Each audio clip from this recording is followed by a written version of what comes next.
Yo, yo, yo, this is Stephen Moustaris coming at you live with the Ultimate Fighting Breakdown, episode number 2 of all time. Real quick, I pounded out an episode by myself probably last year, maybe a year and a half, right before the COVID time. And I'm back, motherfuckers.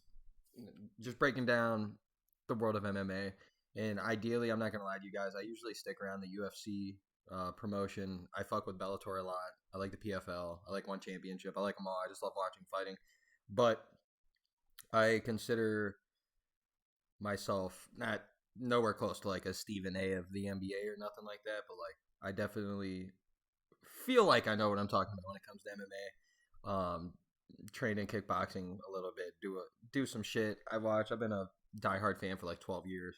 And it's just me just kind of having fun sitting down and just talking about fights, coming up with an excuse to talk about them. So this week, I think right now it's March 24th. So this weekend on March 27th, we got maybe the biggest fight of all time. At least heavyweight, I should say. I don't want to say of all time because I hate how people say the greatest of this, greatest of that, all the fucking time. But UFC 260. The rematch between Stipe and Francis Ngannou. And I honestly, the only way I could have been a little more excited, which was like a week ago when I had Brian Ortega versus Alexander Volkanovsky for the featherweight belt. I was really excited for that, which we will break down later today. And first things first, this podcast is not sponsored by anyone, but I will say it's brought to you by Dunkin' Donuts because that is what I'm feeling up on currently as we fucking speak. So, Dunkin', hop out here, hit me up. So, let's break this down. I don't want to be that guy that just dives in on every single fight of the scorecard. So honestly, I'll just start off with just a couple that stick out to me. The prelim, or I should say the headliner of the prelims, is Alonso Menofield versus Fabio Charon. And I know at first glance you see the records. Alonso's 9-2 and Fabio's 7-1. And aka Fabio's the Water Buffalo, just so you guys know, which I think is one of the wilder nicknames I've ever heard. But Alonso Menofield, big ass motherfucker. If you ever see him, just big old stout motherfucker, and he's 9-2, but he's 0-2 when it's in the UFC with losses to OSP and Devin Clark. The OSP one was actually pretty rough watching that one because OSP is just so much better. But the Devin Clark one was a fun one to watch, even though it was a decision. And then this is Fabio Charon's MMA, or I should say UFC debut at 7-1, and I was kind of.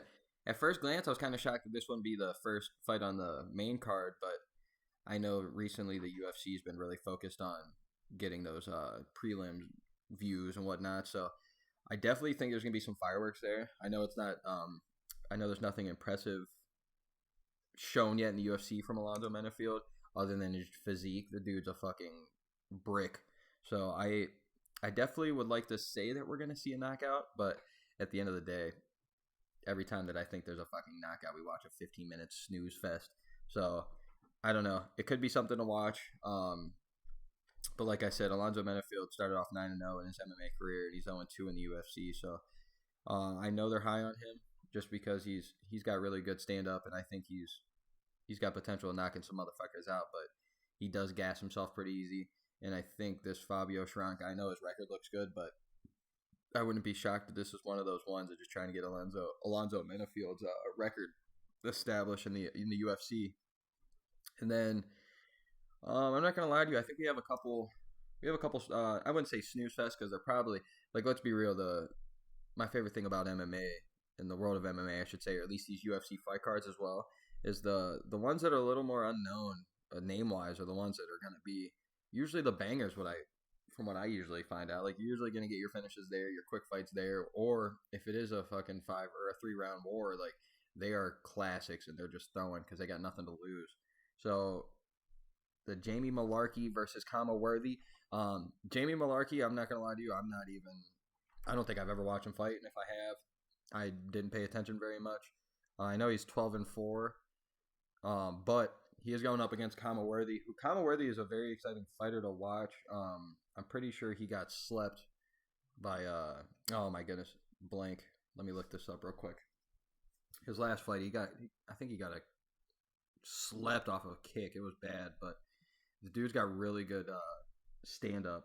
Even though his record's only 16-7, which I mean, shit, that's better than the average person will ever do in fighting. But in the world of MMA, we kind of get used to the wow, of course. Okay, so he got finished by Otman Azatar, who is the guy who, and this was back in September, got knocked out in the first round. He was going for a leg kick and just caught it straight right through the lip. But for those of you that don't know, Otman Azatar is the guy on Fight Island who got caught with the potatoes in his bag, aka steroids, in my opinion. But hey, I'm not saying shit. But Kama Worthy definitely has some good stand up, strong motherfucker, looks built. He's got a submission win over Luis Pena, Violent Bob Ross, aka. So I don't know. It should be a fun fight. I would say Kama Worthy is definitely somebody. I don't know Jamie Malarkey at all, but Kama Worthy is one of those ones that it's either going to be fireworks or it's going to be bad news bears. So he could get gassed very quickly. And then we got Gillian Robertson versus Miranda Maverick. And Gillian Robertson's redhead, hard-nosed fighter, guts everything out, 9-5 record, which I feel like most of those fights could go either way. She's not a world beater, nothing like that, but she's just one of those girls that's just so tough to get just taken out of there. So the Miranda Maverick, she's definitely an eater as well. I think this is more just based off a record. She's 10-2. I think they're just trying to build her up a little bit. And if she can get a win over Gillian Robertson, who really tough fighter for a woman, I'd say she's got a nice little jump in there. But this is a tough thing when it comes to, I hate to say women's MMA, but it is right now. I love watching women's MMA, but it's tough because you have a lot of the middle of the road fighters who are just one loss, one win, one loss, one win, or 2 losses, a win, 2 wins, a loss. Like, I don't know, it's just a lot of there's a huge gap between the Amanda Nunes, the Valentina Shevchenkos, and whatever, who else? Jessica Andrade. You got a lot of people. Fucking Rose Namajunas, Weili Zhang. The top females. There's such a huge difference between the skill level when you got the top tier, the top 5, top 3, whatever, compared to the middle of the road, top 10, top 15 girls. And it's nothing like we see with guys. There's a lot of our guys at like 155, 145, 170. A lot of these, like, anybody could win from 18 to freaking 3. It doesn't matter who it is. It's just anybody can win.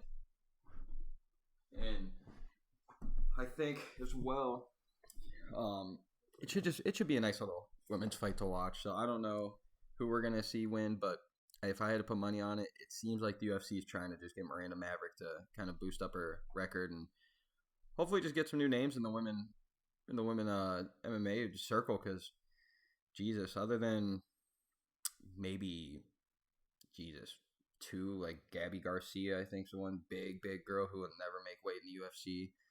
And oh my gosh, the other girl from PFL, I'm blank as hell right now, but she's main training partner of Amanda Nunes and whatnot, and she's pretty good. Kayla Harrison, that's it.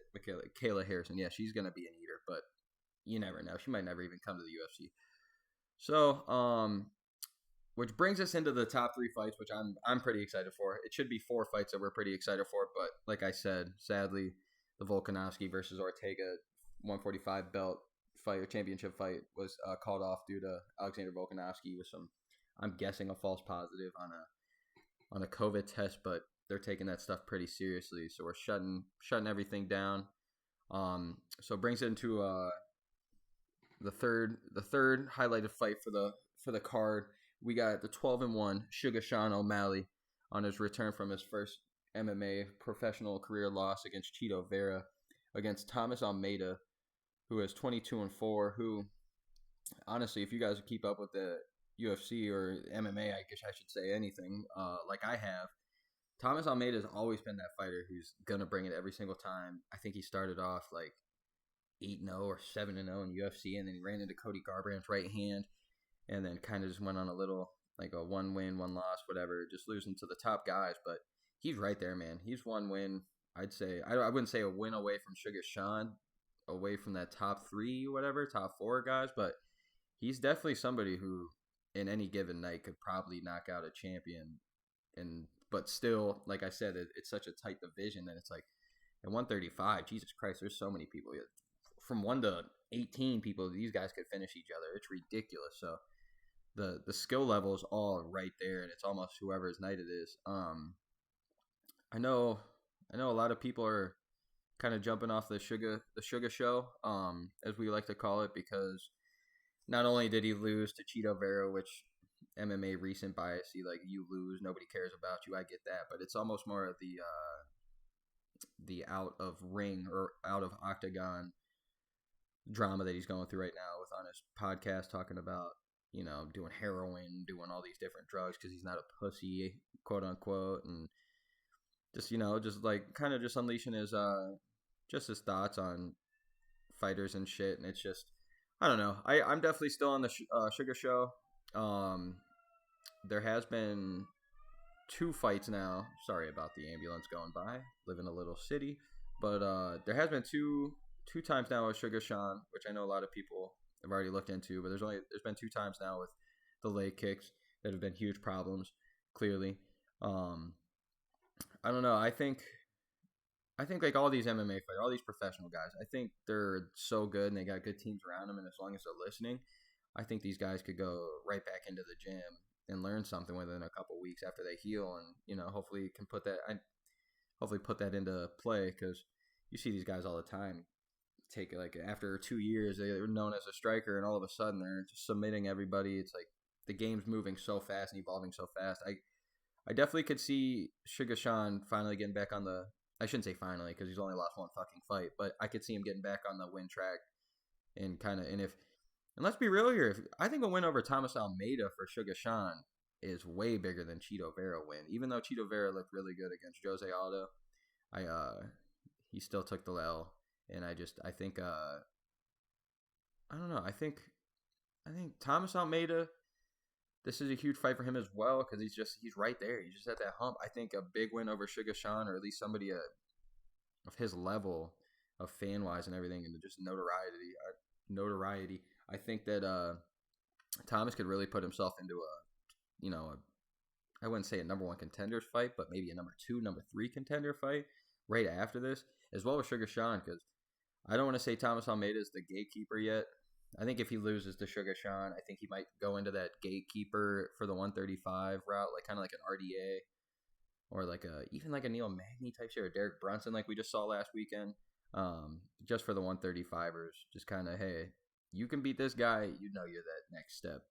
So if I had a bet, which I don't bet on fights very much unless it's a huge underdog or like huge, usually I only bet on underdogs if they're more than a 3-1 underdog, but I wouldn't be shocked if we see Sean O'Malley win this one. I know a lot of people are talking about how he's got really good submission skills, jiu-jitsu skills, and they want to see him start using that more, but I really think if he can start getting his leg kicks going himself and start to just open up, because he's such a long guy, such a good fighter, and that's the other thing with Thomas Almeida. He's ready to go at any minute, so he'll go.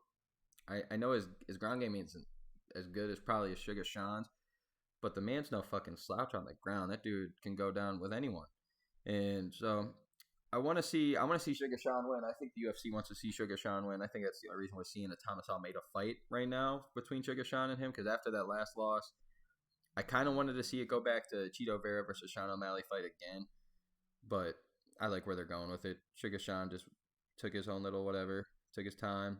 I think he's rebuilding. Hopefully he's taking stuff serious, because I know that's the one, like we just saw with Kevin Holland last week, which I didn't even want to spend time on because I was so fucking mad about that fight. But it's like these guys get so noticeable and they get that power and whatnot. It's the fame, and they stop training or something. Like they just have already done it all. So I really want to see Sugar Sean take that next step and look like, hey, dude, I know I was in the spotlight and shit, but I want to take a step back, and I think I got this one. He's young. He's fun to watch. Charismatic. I think he's got it. I think I'm going to go with Sugar Sean. But again, I would not be shocked if Thomas Almeida won. That's how close of a fight I think this one truly is. So, which leads us into our co-main event, which I fucking wish this wasn't even the co-main event. Honestly, I hate to say it like this, but I just don't like watching Tyron Woodley fight anymore. We got a 19-6-1 no contest Tyron Woodley versus Vicente Luque, who is 19-7-1.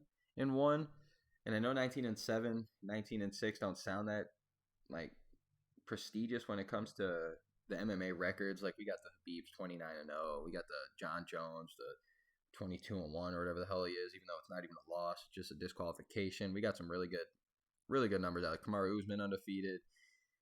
Jesus, we got them all. Israel Adesanya just took his first L. We got a lot of guys out there with like really good records. Even our main events tonight we're talking about, or first Saturday where we're going to be getting into. But I mean, 6 losses, 7 losses, ain't shit. But to think, if we go back, I know everybody knows this about Tyron Woodley. Everybody knows he's lost his last 15 rounds in 3 fights against Colby Covington, Gilbert Burns, and Kamaru Usman back when he lost the title. And it's his last 3 fights since he's lost the title. And he's lost all 15 rounds, which has been absolutely awful to watch him fight. I've always had a problem with him. It was back with the Rory McDonald days when he was that 1 win away from fighting Robbie Lawler. And he could have jump-started his career a little quicker than what he even did. But he just sat there against the fence all night against fucking Rory McDonald. And it just pissed me off. It was like, dude, you're just sitting there. You're so powerful. You're so good at wrestling. You're so all this. And you're just standing there. You just put your back against the wall. And like, I get it. I get you can explode. It gives him the space. I know what he says he tries to do. But just as a viewer, or somebody that loves MMA and watches all their favorite fighters fight, and you see the killer instincts and stuff, it's like lately it's Tyron. I know he's getting to 40 years old, but I know Tyron's getting old and everything. But it's like his lack of confidence is noticeable. It's like he's afraid once he starts getting hit. Like, oh my god, I'm about to lose again, so he just shuts down. I don't know. It's almost like that. It's almost like that feeling. I play basketball every night. You know what I'm saying? So or not every night, but I play 4 times a week with my guys, and we have some good runs. We got about 15 guys in there run. Like, no, we ain't pros or nothing, but there's those times where you're just like, all right, we're about to lose this game. I can see it's going downhill now. We're down. It's game's 18. You're down 15-6 or something. You're like, all right, about to just chalk it up. About to just chuck up a half-court 3 ball. If it goes in, dope. I look cool. If not, all right, well, we're already losing. It's kind of like that. It's kind of like he just takes himself out of there and just goes, all right, well, let me make an excuse for why I'll lose. Like, oh, I wasn't feeling it. Like we heard with Kamaru, or, oh, man, I was feeling it with Colby there. I just couldn't pull the trigger. With Gilbert Burns, oh, I just didn't do it. Just couldn't pull the trigger. Like, I think we're going to see a very similar fight, and we might I'm going to call it. I think we're going to see Tyron Woodley get cut from the UFC if he loses this fight for sure, which I think he should have maybe got. It's tough because he was a champion, and he just lost to 3 title contenders and the champion, or 2 titles contenders and the champion. So his last win, I was looking, though, was a submission in round 2, a championship fight against Darren Till in 2018, September 8th of 2018.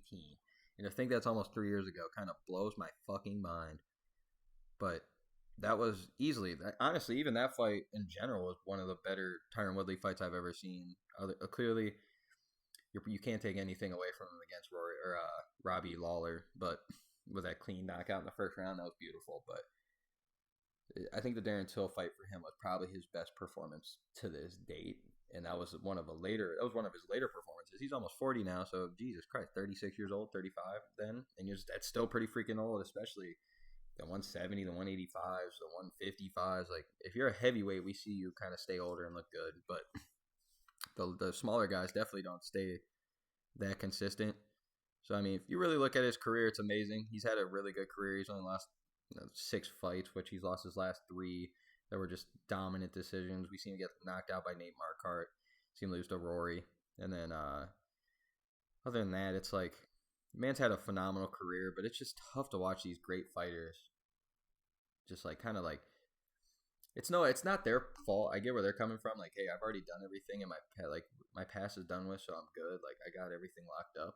But it's almost like that Anderson Silva feel, which I'm not. Don't get me wrong. I'm not putting Tyron Woodley even close to Anderson Silva, but I'm saying how he's been like as a fan who's been with the sport for about 12 years. That's one of the fighters there in these last 12 years that was like a big part of it. You know, like clearly not a GSP, not an Anderson Silva, but definitely there was talks there before he lost to Usman and everything that he might have been the greatest 170-pound champion of all time. And it's tough because now we're seeing him just go down these skids. He hasn't won one round since Darren Till in 2018 when he finished him. So like, it's just tough, dude. I'm sitting here.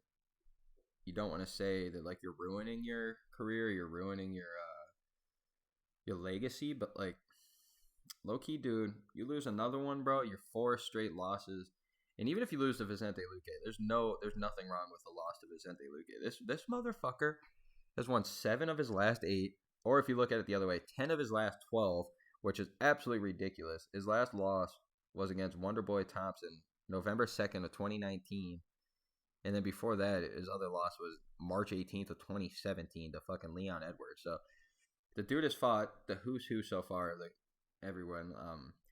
I think his last fight against Nico Price, I thought was a little setback for him. I was like, it's kind of like, no offense to Nico Price. Nico Price is a man. He can finish like, but Vicente Luque is just so much further than him, in my opinion, right now. It was almost like a step back fight. So I'm happy to see him get that next upper echelon of guys. But I hate to be mean here, but I think I'd have rather seen like a Vicente Luque versus like Michael Chiesa or somebody like that, like somebody who's already up there, that's been winning, and that like a win would actually matter. Because no offense to Vicente Luque, you're an eater. Like I said, you won 7 of your last 8, 10 of your last 12 since like 2015 or something, which is ridiculous in the UFC since all of them came under the banner. But it's like, dude, like, no offense to you, even if you beat Tyron Woodley, like, yeah, it's a huge win and stuff, but it's like, all right, we've already seen the game plan. We've already seen that you should definitely win. You should definitely beat him. It shouldn't even be a close fight if you're asking me. So I'm definitely picking Vicente Luque. I'm probably going to call like it's probably going to be a 3-round, just unanimous decision, Vicente Luque. I don't even think Tyron Woodley's going to get hurt very much or anything. I don't think we're going to see him get dropped like he did against Gilbert Burns early. But I definitely see that tentative Tyron Woodley coming back. I was watching a couple of his interviews talking about how he's not looking forward to his release, or he's not even looking into him getting released or anything after his loss. But let's be real, dude. 1 loss away, it's 4 straight. And if you're going to lose, if it's not a finish, you're definitely losing all 3 rounds, in my opinion, just based off the past. So that's going to be 18 straight rounds that you've lost since 2019, since when you lost the belt. And it's tough, man. That's tough. 4 straight losses in that 2-year span. So don't be shocked if we're pouring some out for our dead homie Tyron Woodley next week. Not that he's actually dead, but his MMA career is coming to a fast end, and which I think is nice. I wish he would actually maybe thought about it after his Burns loss. Because, I mean, I think the Colby fight was about 3 years late. Because Colby's going to whoop his ass. He whooped his ass. It wasn't even a fun fight. It wasn't even fun to watch. Other than, I think Tyron Woodley might have landed a couple nice body shots, if I remember correctly. Like, a couple kicks to the body that were really nice. But for the most part, it wasn't even in the damn fight. And I kind of like Tyron Woodley on the mic. I mean, I don't want to see him in the MMA. I don't want to see him talk about MMA, really. Or at least, like, on UFC Tonight and shit. Like, I leave that to DC and them. But I like his TMZ stuff. I don't really watch the show that much, but he's got some nice stuff. Just stick away. I wouldn't go to rapping anymore. But then again, who am I to tell Tyron Woodley shit? Dude would beat my ass still, make me look awful. So, yeah, but just if I had to guess, which I think everybody's guessing here, I think Vicente Luque is a large favorite. And not because Tyron Woodley can't be in it. It's just the Tyron Woodley that we've seen in the recent past. Like, it hasn't been Tyron Woodley, so I think, I think I'm going with Vicente Luque for sure. Unanimous decision. All 3 rounds go to him. I wouldn't be shocked if 1 round might be a little close. Maybe the first round kind of boring almost. But Vicente Luque pushes the pressure. And I guess I will say this. If Tyron Woodley is ever going to win again, it would be against a Vicente Luque where it's like, it's not the pressure that we see on the Usman, Colby, or Burns. We're like, hey, we got the takedown threat. We're just pushing balls to the wall the entire fight. It's more like he's always there to be hit. If you look at his Anthony Pettis fight or any other fight, honestly, any of them, the Stephen Wonderboy Thompson, even though he did lose, but it was Leon Edwards, all these, like, he's there to be hit for sure, but he's just one of those guys that got a granite chin, just ready to bite down on that mouthpiece and just throw haymakers back at you. So definitely, I think it's gonna be a good fight. I think there is a chance Tyron Woodley gets a win. I think it's the highest chance that he's had since honestly, I even thought Darren Till had a chance of beating him, but I would say he's got a higher chance of beating Vicente Luque than Darren Till at this rate anymore. So we'll see. We'll see how it goes. But which brings us into our main event, UFC 260, Saturday night. And speaking of GOAT talk that we were talking about earlier about how everybody puts that out there, we have a legitimate case at a GOAT in the heavyweight division on Saturday night. If Stipe Miocic is 20-3 with only one loss to DC, a loss to Stipe, or not Stipe, I'm fried. Stefan Struve, and then a loss to fucking. Oh my god, I probably even couldn't tell you. I don't even think I could tell you his other loss. Let me look this up real quick. But anyway, Stipe has got every chance in the world right now to go down as the greatest of all time, like of all time. So I think, was it Junior Dos Santos? I'm sorry, guys, I'm looking up he lost the JDS. That was the other one he lost earlier, but he ended up getting the revenge back. So the man's 20-3, Stipe Miocic versus Francis Ngannou is 15-3, with the notable losses just to Stipe and the snooze fest of Derek Lewis. So this fight is tough because I remember back in their first fight, Stipe clearly wasn't as good as I think he is now, but he still was really good, and you just had Francis just taking everybody out left and right. And I think everybody in the world thought Francis Ngannou was about to beat Stipe that first fight. And then we were shocked. We saw some highlights stuck out to me. It was that first fucking round, I think about a minute 30 in. Stipe slipped a nice straight from Francis and hit him with his own straight. And you could tell Francis was like, what the fuck was that, dude? Like, oh my God, I wasn't ready for that. Kind of had him hesitate. And then the takedowns, of course, and how tired he got. I mean, we see that carry over to, like, I think 2 more fights. Jesus, he had some boring ones with Derek Lewis. And trying to think who else. I'm blank on the other one, but we didn't see him start getting going until after that Derek Lewis fight. And now I think he's got a total in the last 3 years time, like total of under a minute of cage time. And you look at Stipe, who's been, in my opinion, I don't want to say the only reason he even lost to DC the first time was because of the punches that he took from Francis a couple months before. But it does have a really big factor, especially after you look at how there was a year span between all 3 of the fights, and how the second fight he was getting beat in the first 2 rounds super bad, even maybe in the third round too, you could say, but then he started getting that body shots down, and then end up ultimately finishing DC with maybe one of the greatest on the fly like adjustments of all time in MMA ever, or even any sport, in my opinion. Jesus Christ, like, it's one of the coolest things I've ever seen. And then for him take another year off to stay healthy, lose more weight, and then just put the clinic on DC, even though DC was 40 or something. It was like the clinic that we saw put on that man was ridiculous. So I mean, this is what sucks for Francis, if I'm being honest with people. Clearly, Francis has the highest one punch chance of knocking somebody out ever. Like, he might be the strongest puncher of all time, and that's not even a joke or an exaggeration. But we all know that even if he beats Stipe, even if he goes on to fight John Jones and knocks John Jones out, and even if he goes on to beat whoever else, Derek Lewis again with a knockout, or say he knocks out 8 straight people and he goes and whatever and he retires, it's going to be tough to give Francis Ngannou the greatest fighter of all time, or at least heavyweight, just because we know that his skill level, if we're talking ultimate skill level of you as an MMA fighter, he's definitely not even close to the top 50 most gifted fighters of all time. It's just that punching power is so fucking ridiculous, which, I mean, yeah, you won your fight, you took them over and stuff, but it's going to be, just watch, it's going to be tough to give him the greatest of all time. Even if you look at it, he clearly knocked out Cain Velasquez clean as hell, knocked out, but Cain has that whole thing over him, my knee blew out, even though there's no MRI or anything, no proof of that being a blown out knee. He just got caught. And still, after that, people are still calling it was it's chalked up to the knee. What a shame we didn't get to see the fight that we wanted to see, which it really was. He beat a Cain Velasquez, who was arguably one of the greatest of all time, skill wise.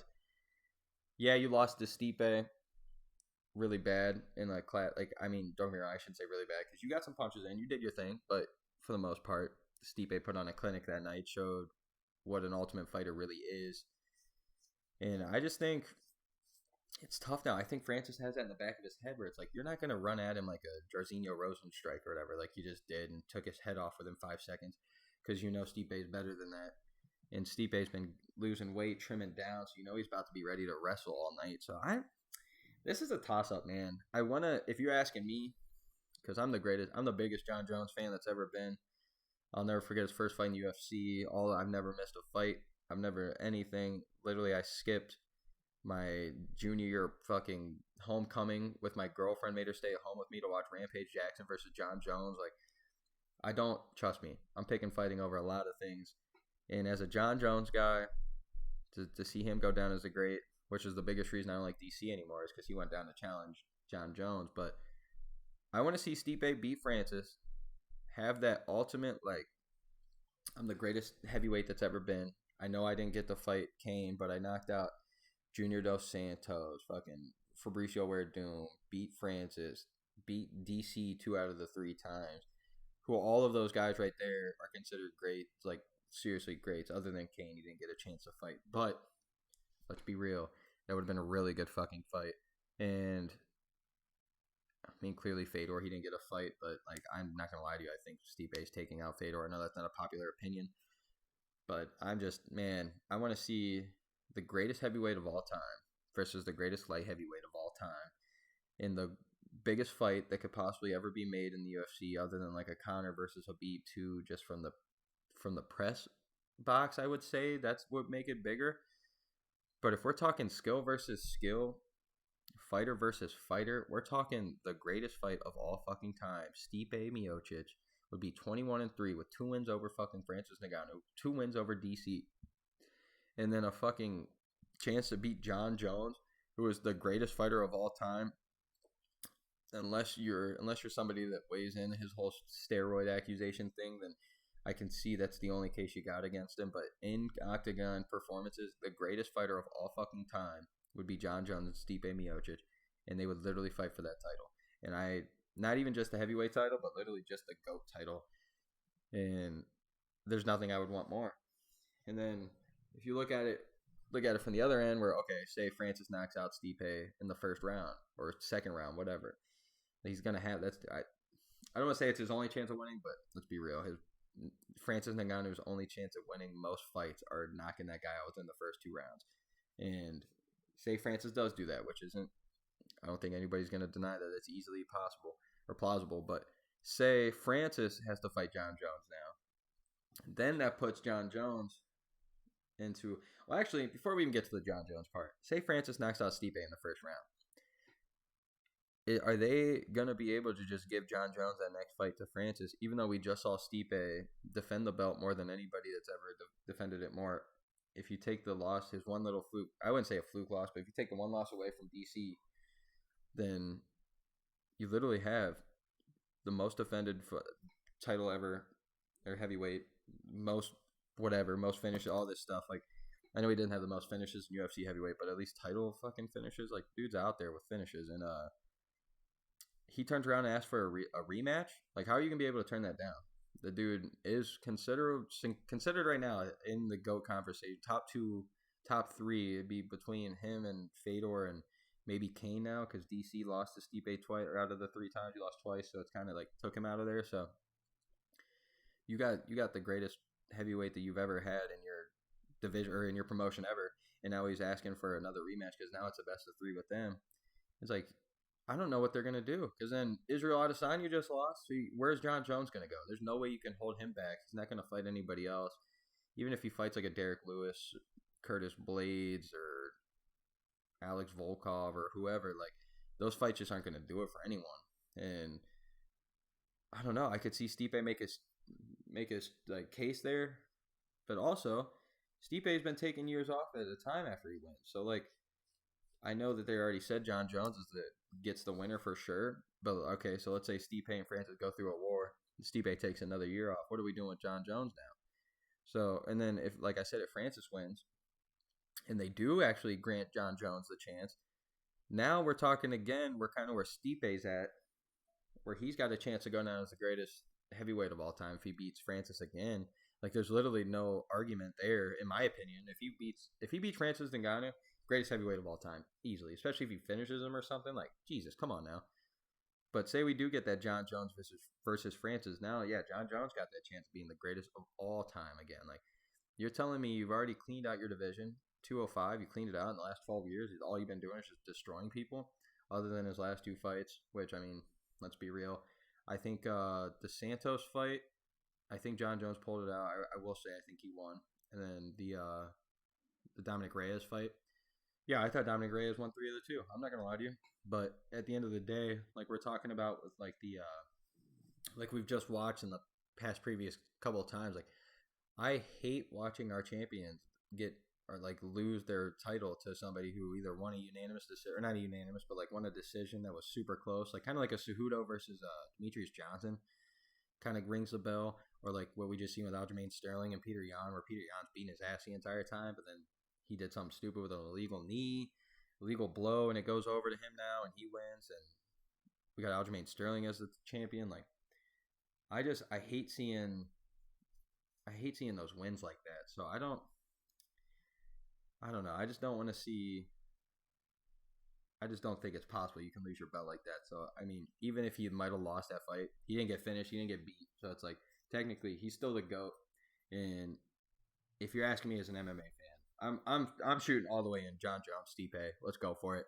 But I'm also not mad to watch John Jones be the first one to really be able to. I shouldn't say first one, but at least follow Stipe's route and hopefully beat Francis pretty good. And then any route to see John Jones get the greatest of all time would be huge. But I think it's just that extra spark. If Stipe wins, then you can easily throw John Jones against Stipe. And say John Jones beats Stipe, then he's got another chance to beat Francis right after that. And then he can go down as the ultimate GOAT. I don't know. I just see a lot of money signs coming John Jones' way. I hope Stipe can pull this out this weekend. I'm from Ohio. I don't really care about that shit, so I'm not going to sit here and say I'm a homer for Stipe because of that, but I just like Stipe as a man. I think he's a dope dude. I think he's a great family guy. I don't know him that well, but trust me, I think the dude deserves everything he's getting in life right now. And the way he handled the DC fights and shit, I really, really liked it. And yeah, I'm pulling for Stipe, but don't get me wrong. I could easily see it happen. Francis Ngannou catches him first round. We see a new belt, see a new champion. We see another African king up there.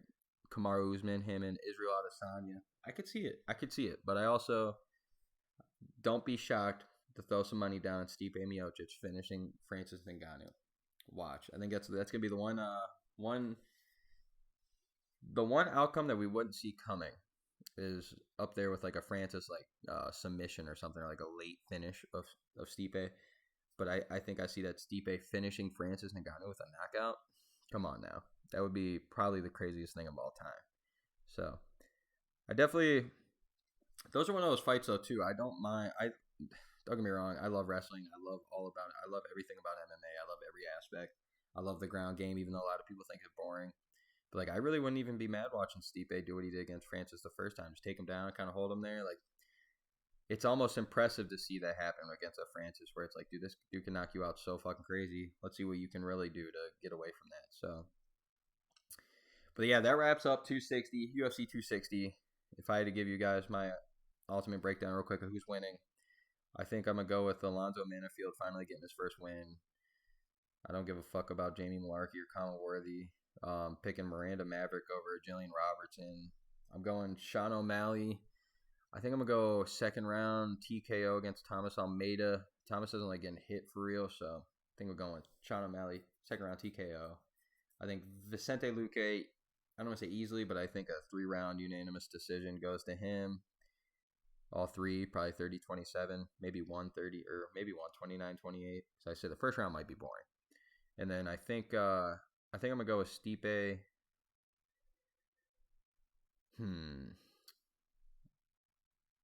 I wouldn't be shocked at a late stoppage, but I'm thinking I'm just gonna bank money on Stipe unanimous, not unanimous. Yeah, definitely unanimous decision. I don't think split, but I don't know if it went all five. It might be like a 49-46, like we kind of saw last time. I think a one judge put it, or maybe two. But yeah, I wouldn't be shocked at a 50-45 either for Stipe. If he gets early takedown, might be over. But yeah, those are my UFC 260 breakdown. And let's just wrap it up a little bit with some news, some MMA news in this recent week. One last night that I want to go over real quick. Miesha Tate. Yes, ONE FC, Miesha Tate. She has decided to return to the UFC. And I'm sitting here, I was looking, I'm like, okay, so your last fight, you lost to Amanda Nunes, right? You're like, you lost your belt, whatever, kind of just did your thing. But then I remembered, I'm doing some research, and I remember her this was all on this. Just so you guys know, she lost her belt against Amanda Nunes July 9th of 2016, 5 years ago, at UFC 200, which is fucking mind-blowing. I didn't know it was this long already. So then I completely forgot a couple months later, in November 12th of 2016, that she even fought Raquel Pennington at UFC 205 and pretty much quit on the stool. I remember, I'll never forget that. Or clearly I did forget it, but I just thought it was, I honestly kind of thought it was the Amanda Nunes fight that I remember her quitting on the stool pretty much. Was like, after it was like, oh no, I'm done. I'm done with this. So at first I was like, okay, Miesha Tate comes back. It could be exciting. I don't know if she's gonna. At first I was trying to think can she even make weight to fight a Valentina Shevchenko or anybody like that? And then I'm like, then I seen her little quote on it talking about how she knows she has the business to beat Amanda Nunes, and I'm just like, and then I get down to the nitty gritty, and it's like, no offense to Raquel Pennington at all. I think Raquel Pennington's a dog. She'd probably whoop my ass, if I'm being honest. But when it comes to the professional MMA, like UFC route, there's no way Miesha Tate should have been quitting on the stool like that. Like, I don't know. You just know you don't have it anymore when it comes to that. You don't have that drive. You're kind of set and stuff. That's what I think when I hear that or saw that on TV. It was like, all right, that's a Miesha Tate right there that knows she just isn't driven anymore. She's too comfortable in life, most likely. Like, no offense to her, that's our whole goal. We all want to make money. We all want to make enough money. We're set. And I think that she got to that route, and I think she was okay with losing because it wasn't for the belt anymore. And I don't know. I'm kind of just questioning. I just don't want to see her go out there and get hurt at all because, we saw with Ronda Rousey. The one thing I will say about Miesha Tate, she hasn't really taken that big of ass whoopings. Yeah, she got finished quick against Ronda Rousey. She's had some nice wars with people, but it's never been crazy damage unless we're talking the Amanda Nunes fight. And even the Raquel Pennington fight, she didn't take that bad of damage. So I don't think she's gonna be hurt that bad in that case. But we saw with Ronda Rousey, left for a little bit, tried to come back thinking she could do something. One foot in, 1 foot out, and get starched. I know it's Amanda Nunes. I don't think Miesha Tate's first fight's gonna be Amanda Nunes, or Ronda Rousey coming back. But Ronda got destroyed, and I'm not trying to see that out of Miesha Tate. These girls, everybody in MMA nowadays, everybody's just evolving so quickly. It's probably the fastest evolving sport right now because we've got to see the NBA, the NFL, the MLB, the soccer, the PGA, all these people. We've got to see them all for so long in the spotlight for the last 40, 50 years. And MMA is so fucking new. Literally, the UFC was created the year that I was born in 1993, and I'm not even 30 yet. So it's a young sport, relatively. So it's cool that we're getting to watch all these people just come up and just get so good, and all these no names coming out of nowhere, and it's fucking awesome. But I'm just worried for Miesha Tate. I hope they give her something not easy at all, because if you're really shooting for that belt, you can't be fighting an easy fight. You got to go right into it. Not for the belt, clearly, but definitely give her a top 5. But I'd have to look at the rank. I didn't look. I don't even know what weight she's coming back. I'm guessing 135. If she goes down to 125, I think her tits are too big. No offense to her or nothing, but I just don't know. I don't know if I want to see her get head. I think I'd rather see her just get mauled by Amanda Nunes again and probably fin a submission again than I would her standing up with Valentina Shevchenko. I just think Miesha Tate's a little too old for that. No offense to her, but I am really excited to see her back. and I hope her the best of luck, and I want her to win. But do I see her beating Amanda Nunes? No. Do I see her beating Valentina Shevchenko? No. I don't even see her going to that weight. Even if they would let Weili Zhang or Rose Namajunas or Joanna Jędrzejczyk or Jessica Andrade, any of them come up, I just don't think she's got a chance against any of those girls. I'm not trying to be mean. But I will say this, though. Miesha Tate, probably my favorite. Whew, that's a tough one to say, but honestly, I might say it. Miesha Tate might have my favorite comeback fight of all time in a championship fight to win the belt against Holly Holm. That 5th round submission, oh my god, had me hyped as fuck. Getting her ass beat the entire fight, comes back, submits her. It's her last win, but Jesus, I'm really hyped for that. And it made me question too, because I know she's working for one championship or the PFL. I can't remember. I want to say one championship. She moved to Asia, I'm pretty sure. But if it is PFL, I'm sorry. But I wouldn't be shocked at all if she was trying to come back for a different organization, but she probably realized very soon, like, oh, fuck, I'm still stuck with the UFC's contract. So I think that's why we're seeing her come back. I just hope it's not a one and done. I don't want to see her get beat really bad and leave. I'd like to see her at least stack up a win or two, so it's worth it. And then if she loses to Amanda Nunes or something and gets there, at least you got there, girl. Shouts out to you. You haven't fought since 2016. So, and then what a little bit else news we got. Khamzat Chimaev finally returning in July against Neil Magny, which has been the fight I've been trying to see forever. Fuck this Leon Edwards stuff. Fuck all that stuff. Leon Edwards would probably smoke Khamzat right now.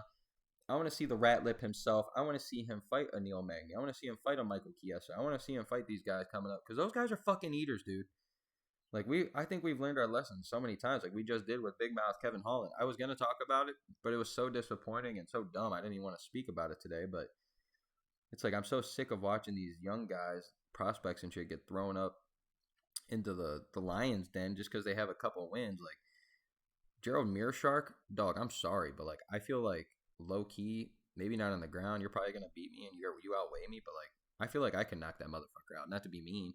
I just feel like I got decent kickboxing. I think I could probably put the work on him as well. Like, I don't know. I just don't think that guy's any special. Like, not trying to be a dick or nothing, but, like, it's not like you just beat a Leon Edwards, a Stephen Wonderboy Thompson, or whatever. Like, yeah, go fight Neil Magny. Neil Magny's a fucking eater, and I'd be impressed if Khamzat could do what he's been doing to Neil Magny. But I think that is a perfect fight to see where he lines up in all the thing, or even.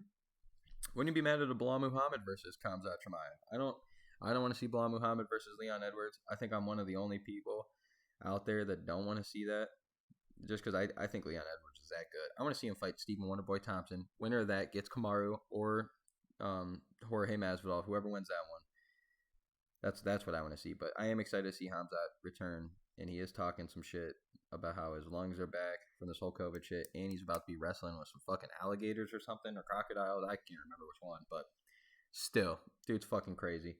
And hopefully he doesn't get fucking hurt or go having a little mental breakdown again where he fucking retires. But and then we have just a few more fight announcements just to break down real quick. Conor versus Poirier 3, which, I mean, I think the only thing we're even talking about right now is that we're shocked that it's not for the belt, but then again, I'm seeing where Dana's kind of going with this stuff. Like, there's a fine line between wanting that big fight and then wanting a fight for the belt, the title fight. And I think we're starting to see that lane start switch, where we're going to start seeing these like show fights, if that makes sense. I think ever since MME or whatever the MMEI, or I forget, I don't even know who the fuck owns the UFC anymore, but ever since Zuffa sold it, and the Fertitas got out of there, like, we're starting to see way more fun fights, way more exciting fights like we would in boxing, instead of just always title fights and what makes sense. Which kind of goes down into my next one, which is the Chandler versus Charles Oliveira, which for the 155 belt at UFC 262. I'm crazy excited for that. Just real quick, I think what makes it so exciting is I personally I think Bellator fighters are eaters, man. I think they're top notch as well, and it's cool to see finally another guy from another organization. I shouldn't say finally, because every time we've seen it with Strikeforce or WEC or whoever, like, we've had some fucking killers come over to the UFC and start taking off, like a Justin Gaethje or something. But I think that's why I like Michael Chandler so much because he kind of reminds me of that Justin Gaethje, but like what Justin Gaethje should have been instead of just throwing caution to the wind, just really being smart and wrestling and whatnot. I mean, clearly, I don't think anybody's seen Michael Chandler knocking out Dan Hooker like that, but I think it's cool that we get to see a new name fight for the belt. I should say, like clearly Charles Oliveira had been there forever, but I don't know. I'm really excited for that fight. And then we got Rob Font versus Cody Garbrandt. I think that's gonna be a fucking killer. That's on the May 8th card, Fight Night 189, which is the co-main event for Corey Sandhagen versus the return of TJ Dillashaw, aka Dillashaw. So I'm excited for that fight. Like hell of excited. I love Corey Sandhagen, but I'm a Aljamain Sterling guy, and I think Aljo is my dog, even though he was probably about to lose to Peter Yan. But I don't know. I really like TJ Dillashaw a lot too, and I think if you're Corey Sandhagen, I don't even know if I'd be fighting TJ. Like you're giving TJ like the keys to the title fight if he beats you. Like make him fight. Fucking make it. I would have made him fight like Rob Font or something, or even like a return. I wouldn't see him Cody Garbrandt again, but that would be a good fight. Even though we've seen him knock him out twice already, but Cody's at least been somewhat active compared to TJ. But I don't know. I think Corey Sandhagen's been active, and I think I might do enough. But still, dude, like you're taking your hot streak right now and fighting TJ Dillashaw, who nobody knows how he's about to be when he comes back. But regardless, the dude's an eater, and I just think that's dangerous for him. Even though it's his first fight back in like 2 years. But then my last little thing I wanted to say was, of course, we talked about Ortega versus Volkanovsky getting pushed back off of this card, and now the only thing I even want to talk about this Ortega versus Volkanovsky fight is where does that leave Max Holloway now? We don't have a new spot for Ortega versus Volkanovsky after that fight, and after what we've seen Holloway do to Kattar, like there's no way that Holloway's not the greatest fighter in the 145 division right now.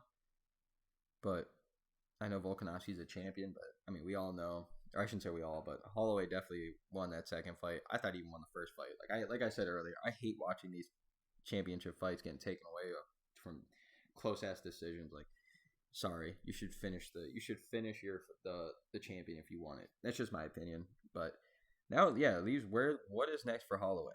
I was listening to Henry Cejudo on shout out to the Schmo, but I was listening to the Schmo Zone with him and Cejudo, and Cejudo's calling out all these 145ers because he wants that money. And I'm not gonna lie to you, Holloway wants the big max fights. He wants the big legacy fights, dude. If Ortega and Volkanovski are really gonna be like that, and you already got the MMA community on your back that you're the greatest, dude, why not fight Cejudo then? Because now we might be a month, maybe 2 months still away from Ortega versus Volkanovski even happening. And now that leaves Max Holloway on the burner since, February? January? Jesus, like, the dude wants to fight. I know he probably shouldn't fight, but if he's going to fight, it's going to be a fucking legacy fight. And I really think that the Henry Cejudo fight is starting to make sense. Like, I didn't like I like the matchup between Cejudo versus Volkanovski, but I don't like how that would be for the belt if Holloway's not in the picture.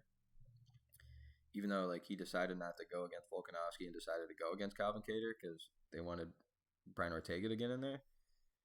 But honestly, man, I wouldn't be mad at all at the Holloway versus the Cejudo fight. I think it would be honestly a lot closer than what you would expect too, just because I think Cejudo is really fucking good, and Max Holloway clearly I think would win the stand-up. But it goes to the ground. I think Cejudo might be shocking people, but I don't know. I think I'm definitely going to break these fights down more when it gets closer to the cards, but I am really excited for this year of 2021, and especially now we're about to have fans coming back with Usman and Masvidal and Miami or Texas. I can't remember. I think they picked Miami, but then Texas and stuff are coming back. I don't know. I've never been so excited for MMA, and we even got Bellator coming back next weekend. I'm excited for a couple of their fights. They got some tournaments coming up. I'm looking forward to the Pitbull versus oh my god, I'm blank as fuck. Oh, I'm blank. He's in my head. Oh Jesus. McGee or I think so. I don't know. I'm fucking blank. But anyway, they got some great ass fighters coming on. And I don't know. I'm crazy excited for all of it. And thank you again for listening so much. But this has been the first episode of 2021 for the Ultimate Fighter Breakdown. My name's Stephen Moustaris, as always. And this is brought to you by the Intrigue Podcast Network. And thank you guys, and I hope you guys have a good one. And let's go UFC 260, baby.